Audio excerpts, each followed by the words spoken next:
Hey, what's up, guys? It's Cypher from SypherPK.com, and today I'm bringing you guys a Nightblade PvP build. The only reason I'm making this build is I'm getting so many questions every time I do happen to stream ESO. What build am I running? What sets am I running? And in no way do I think this is the best Nightblade build out there. There's definitely some changes that I would like to make, but I don't have the time to acquire the gear that I need to complete this build. But I'm just going to put this out there so that you guys know what I'm running if you feel like knowing that information. It's not a bad build. It's definitely decent. It definitely has a powerful stat setup, and it's a good build, but it's not the best. Let's just jump right into it, okay?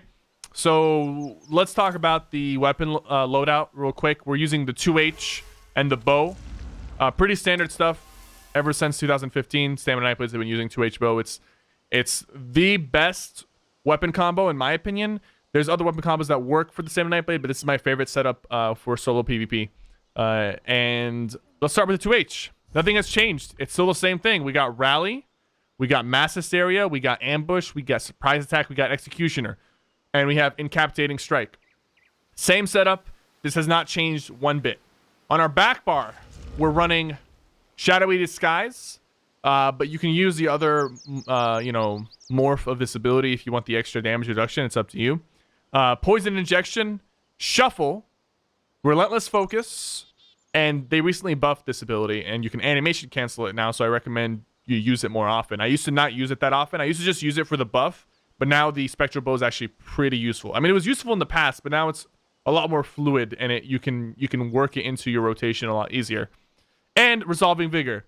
Now over here, you can put whatever ultimate you want here. The bow ultimate. I like Soul Tether as a defensive ultimate. If I'm surrounded by a lot of people and I really need to get out of a situation, I'll use my Soul Tether. I'll CC them, get some health back, and I run away. So, that's just this is the ability loadout. It's pretty much the same thing ever since 2015. So nothing has really changed here. Let's go into the sets, okay? I'm still running Celine's. I know Celine's is a little slower now. It's easier to avoid. I still find it useful. Sometimes I CC people right before the bear comes out. The bear does like 8 to 9k damage. It's still useful, and I like it. So we're still running 2-piece Celine's. Impen, Infuse on the shoulder. That's just because I don't have a better trait, but I recommend Well-Fitted or Impen for the shoulder trait. Eternal Hunt 5-piece. Now here's the important part. I'm running Eternal Hunt. It's not a bad set. It's pretty decent, but there's better sets out there. I just don't have the time to go grind for them. The best set, I think, to replace Eternal Hunt with is Bone Pirate. Bone Pirate is a set you have to grind for. You have to do some PvE to obtain it. I don't want to do that, so I'm using Eternal Hunt for now. But Bone Pirate is the set to replace Eternal Hunt. If you don't want to go grind it like I do, just craft Eternal Hunt or have somebody craft it for you. We're rocking Impen, Well-Fitted, Impen, Well-Fitted, Impen. So in total, it's 4 pieces of Impen, 2 pieces Well-Fitted, and then the Infused Shoulder, which I would rather it was Well-Fitted, so it's 4 Impen, 3 Well-Fitted. I'm also running a Tri-Stack Glyph on the chest, but it's completely up to you. I just like the extra health and Magicka. And we're rocking Max Stamina on everything. Max Stamina, Max Stamina, Max Stamina. So, Jewelry. 3-piece Agility. Old School Agility. Weapon damage, weapon damage, weapon damage. All weapon damage, agility, robust. Pretty standard jewelry. This is actually really easy to obtain, this jewelry. So you shouldn't have a hard time obtaining it. Either buy it from people or get the shards and try to obtain it that way. I'm rocking a Maelstrom Maul. They removed the extra weapon damage you get from it, so you can actually just use whatever legendary Maul you have.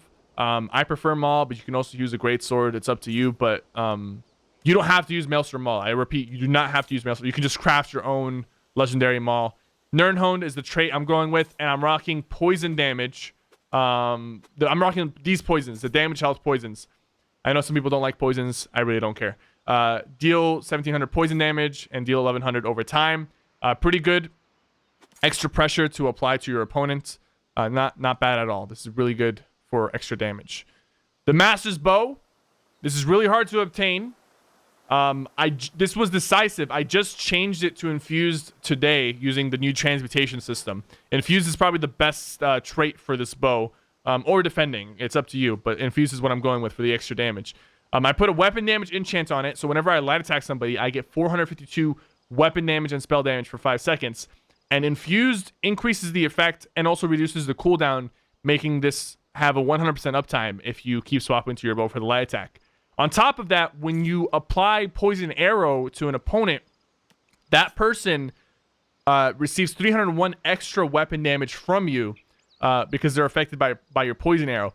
That 301 does not show up in the stat sheet, but it is applied. So you do more damage if somebody is affected by your Poison Injection. And if you're playing the Nightblade properly, you should always have Poison Injection on your opponent for that extra bonus damage. So with the Master's Bow and the effect from it, you could be pushing anywhere from like 4,000 to 4,400 weapon damage with this build. When you look at the stats without the bonus, we're only rocking 2,800 weapon damage. Now, when you buff up with everything, with Rally boosts it to 3,318. Relentless Focus doesn't boost your actual weapon damage, but it does boost your damage output. So Relentless Focus plus the bow enchant plus the Master's Bow effect, and you'll be dealing a shit ton of damage.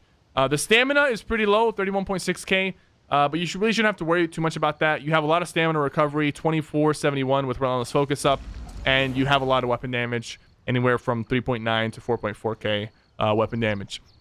The weapon critical is about 40%, so it's pretty decent. It's pretty decent. And this guy is coming here, so this is actually a really good time to showcase the builds in action in a 1v1 situation. So let's jump right into it. I will show my champion points right after this fight.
And that is how it's done, ladies and gentlemen. You put a lot of pressure on your opponent. When you're low on stamina, you throw those heavy attacks out, and that's how you expose stream snipers and just put them in the dirt. So let's get right back into the build video. That wasn't planned or anything. This guy is stream sniping, and he volunteered himself to get exposed in front of hundreds, and then when this build video goes out, thousands of people. So thank you, Mr. Teleporter, for showcasing the build strengths. Let's jump into it. Champion points. So CP layout, pretty standard stuff. We have the green. We have 20 into Warlord, 14 into Sprinter. A little bit cost break reduction and sprint reduction. I do sprint a lot while I'm doing 1vx, so this might not be handy for everybody, but it's useful for people who do sprint. And if you're doing solo PvP, you're going to be sprinting to get in and out of situations. Next, we have Mooncalf. Stamina recovery, increased stamina recovery by 12%. Increased magic recovery by 10%, so 56, 43. 40 into Tumbling, 34 into Befoul, 20 into Shadow Ward, 3 into Shade. CP is pretty custom. People, like, you can put points in however you feel like, putting points in. The thing is, this is just what fits my playstyle, so this might be different for you. The one thing to remember is that if you have something at 9.9%, it doesn't round up to 10%. It rounds down to 9%. So the best thing is to be as close to a full percentage as possible. So 9.04, 2.09, 16.02. Because if you have like 9.9, it's kind of wasted because it's still going to count as 9%. 37 into Blessed for extra healing. 15 into Physical Weapon Expert. 72 in Master at Arms. 2 into Thermometer, just those extra points that I had. 28 into Precise Strikes. 16 into Piercing. 56 into Mighty.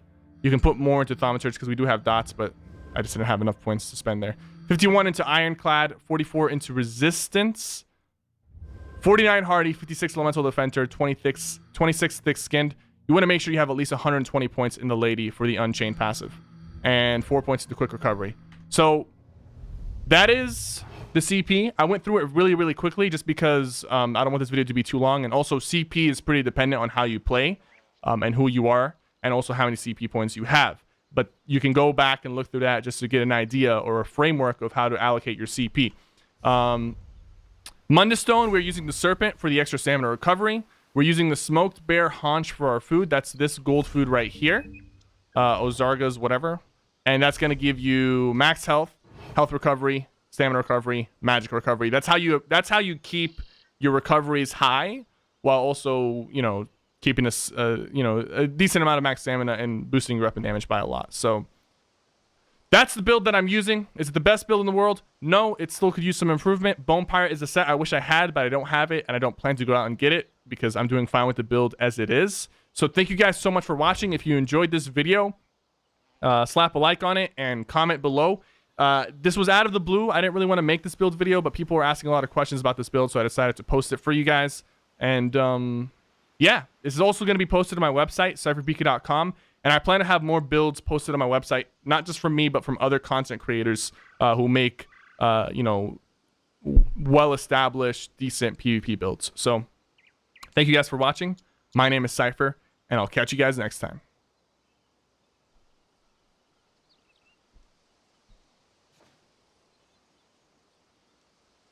This dumbass teleporter looking motherfucker.